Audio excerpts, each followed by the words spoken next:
দেখুন, একটা সংগঠনের জন্য পরীক্ষা বদল করা, আমি জানি না এটা সরকার আলাদা চলা উচিত, তাহলে রাজনীতি আলাদা চলা উচিত।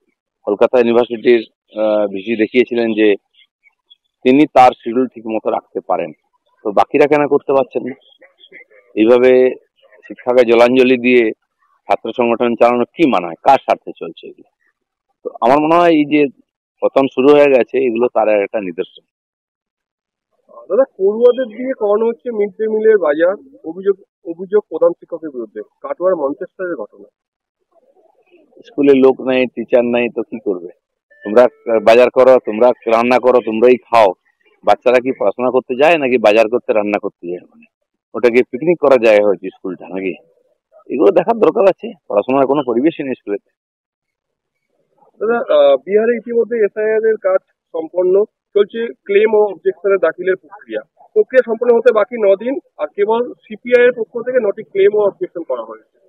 না, এটা সবাই আমরা জানি। ইলেকশন কমিশন যে কাজ করেছে বিহারেতে, এবং সবাই জানতেন এটা প্রয়োজন আছে। 54 লক্ষ ফর্জি ভোটারকে বাদ দেওয়া হয়েছে। সব পার্টি সহযোগিতা করেছে, তারাও বিএলও পাঠিয়ে সহযোগিতা করেছে। খুব ভালোভাবে হয়েছে, সবাই স্বীকার করেছেন। এবং তার রেজাল্ট হয়েছে 54 লক্ষ জালি ভোটার বাদ গেছে। আর সেটা পশ্চিমবাংলার লোক আশা করছে এখানেই হবে। এখানে কোনো কমপ্লেন করার জায়গা নেই। খালি নাটক করছেন কিছু এই ধরনের আঞ্চলিক দল, যারা বাংলাদেশি ভোটারদেরকে ভোটার বানিয়ে ভোট জিতছেন, বিশেষ করে মমতা ব্যানার্জির মতন নেতারা। তাদেরই সমস্যা হচ্ছে। আমার মনে হয় যে বিহার যে উদাহরণ দেখিয়েছে না ইলেকশন কমিশন, সেটা সারা দেশে লাগু হবে। দাদা, জাতি শংসাপত্র পেতে ছুটছে কালঘাম। 2021 সাল থেকে বারবার আবেদনের পরেও মেলেনি সুরা। এমনই অভিযোগ শিলিগুড়ির ফাঁসিদা ব্লকের জয়ন্তিকা চা বাগানের শ্রমিকদের। শনিবার এর আগে টিএমসির এমএলএরাই বারবার বিধানসভায় কমপ্লেন করেছেন যে এখানে কাস্ট সার্টিফিকেট পাওয়া যায় না। আমি জানি না কেন পাওয়া যায় না, পয়সা দিতে হবে নাকি সরকার চায় না। আর তারপর বিভিন্ন রকম লিটিগেশন, আইনি জটিলতা তৈরি হচ্ছে।